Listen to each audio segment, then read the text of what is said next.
In this episode, the markets undergo significant activity. Markets appeared extremely optimistic. What occurred yesterday? We are getting started.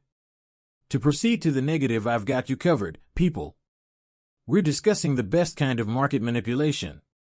We will hear directly from Ripples, and I will provide you with a detailed explanation. The Chief Legal Officer discusses the SEC's playbook and their objectives in the Ripple v. SEC case. Let's dive into Bitcoin without further ado. $13,693 through the last day.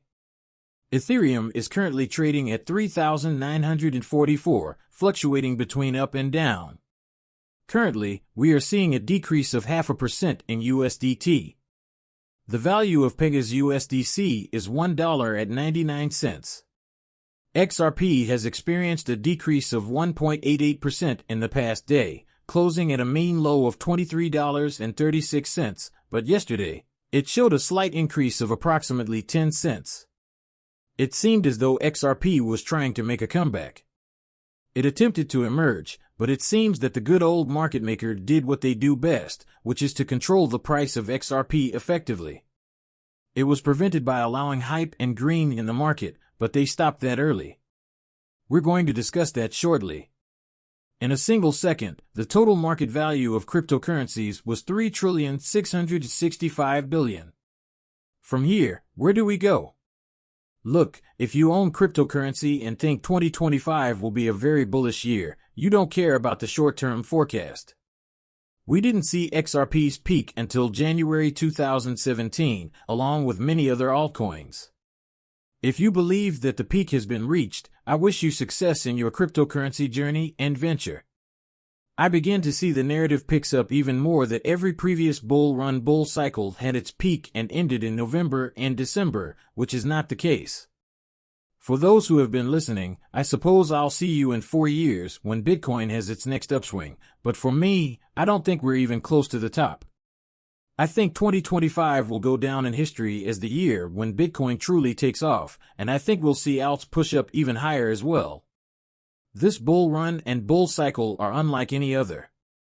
We have been part of a bull cycle for a simple reason: institutional funds are present and ETFs are growing. More ETFs will be approved here. If institutions thought that this was the peak of the market, they wouldn't be seeking ETF approval. They invest because they believe there is more upside, even if the market peaks between 110 and 115. For them, a 10%, 15%, or 20% jump would not be worth it, and they would then have to endure a correction in a bear market for 4 years.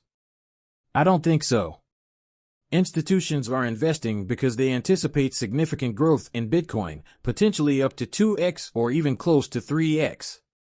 They are aware that XRP, along with other indices such as 5, 10, 15, 20, and many others, is poised to surge and outperform. They are not investing because the tops are in, and I demonstrated this yesterday. Now we're sitting as they load.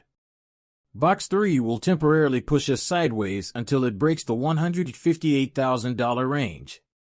After that, we'll see a move up in Bitcoin that will take us to the $130,000 to $120,000 range.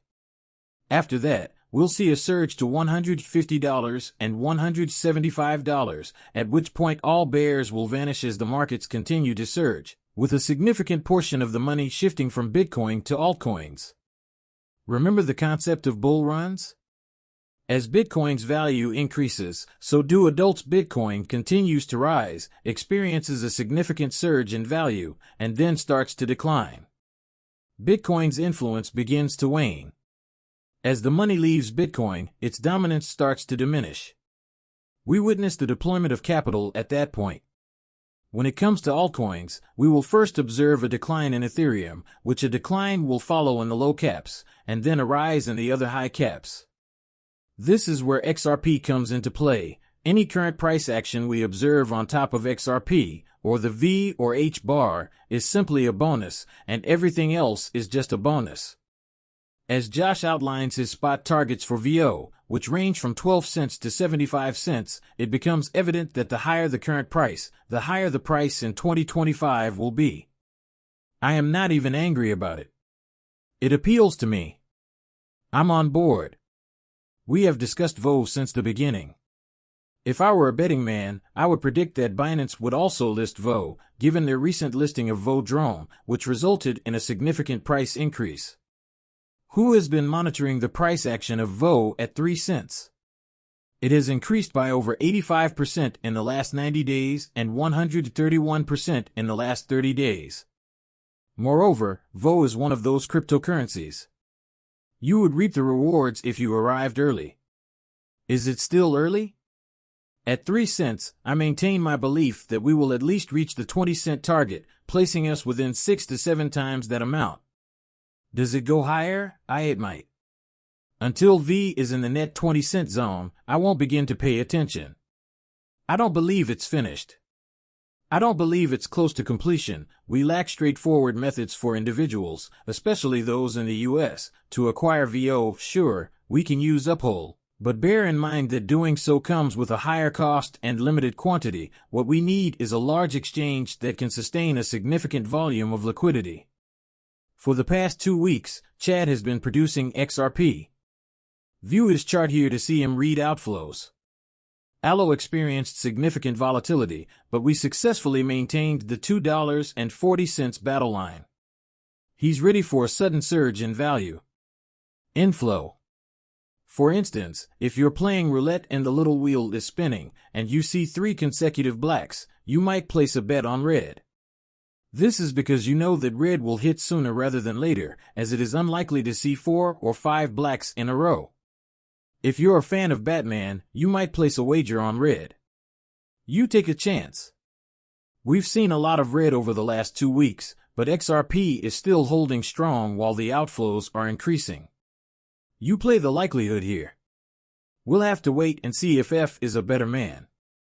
When inflows occur, the price of XRP will reach its next level, approximately in the $22.70 range. Stuart Alder raises his voice. According to him, Ripple revealed the SEC's deceit. He asserts in a tweet that Ripple exposed the SEC's inadequate tactics. The court stated early on that the SEC is using its litigation stances to achieve its objectives rather than out of faithful adherence to the law. The question is not whether the SEC under Gensler is rogue, it is, and let's load the tweet. Indeed, the challenge is how we hold them responsible. As you can see, Ripple was aware of this from the beginning. This is why I believe Ripple is actively involved in the conflict, even though they were aware that it would take some time. However, they weren't solely motivated by XRP. We needed the SEC to be stopped because, as you know, they were leaving and suing everyone. Since many of you are unaware that GSR will manipulate the market for you, let's talk about it. If you're on a central exchange, you need a market maker. The decentralized exchange will supply the market maker, or you can bring in an external intern. Maker of Markets GSR, one of the largest market makers globally, is a primary business that engages in market making on XRP. What exactly is GSR? It's simple. Market makers such as GSR operate by executing buy and sell orders that reduce the bid spread, thereby bolstering the liquidity and stability of cryptocurrency markets. However, it's important to note that they do not have control over the price of a cryptocurrency, which is not the case here. For instance, when XRP is trading at $2.40, a market maker would place a massive order at $240, and then at $24.01, 24022, like a wall of bricks. They maintain tight spreads and provide depth for both buying and selling, so if someone were to sell off, say, 1 million XRP tokens, you wouldn't experience a 50% crash. Instead, you might see a 5% hiccup, but then new buyers arrive and take advantage of the recent dip, bringing the price back to support levels. GSR thus makes these purchases and sales work. Both sides of the back should have a very tight spread on them. If GSR were to do away with their tight spreads, what would happen? Less XRP would need to be bought, which would cause the price to rise, but you would then get the death mean, which means that if XRP did rise to $3 and someone sold, there would be no death on the sell side, and it would immediately fall back down to 240 on the next out, creating a huge range and gap. GSR is here to assist, though. Ensure that this is precisely what GSR is doing.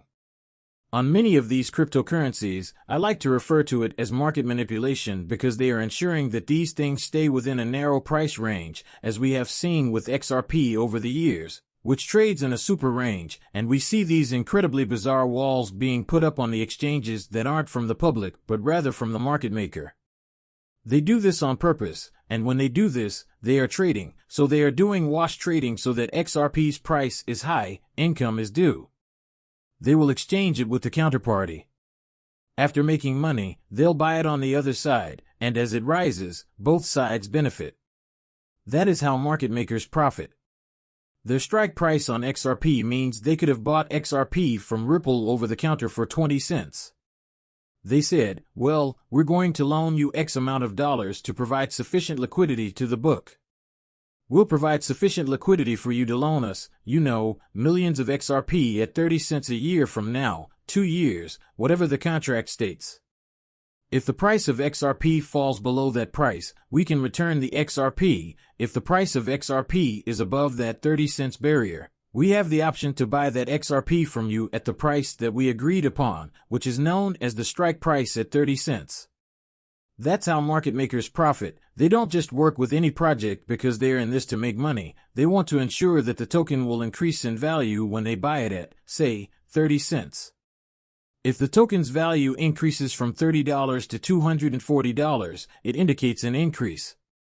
They have taken note of the recent increase, which has resulted in a 7x increase in the value of their bags, in addition to the profits they have earned from holding the price down into this range through their wash trading.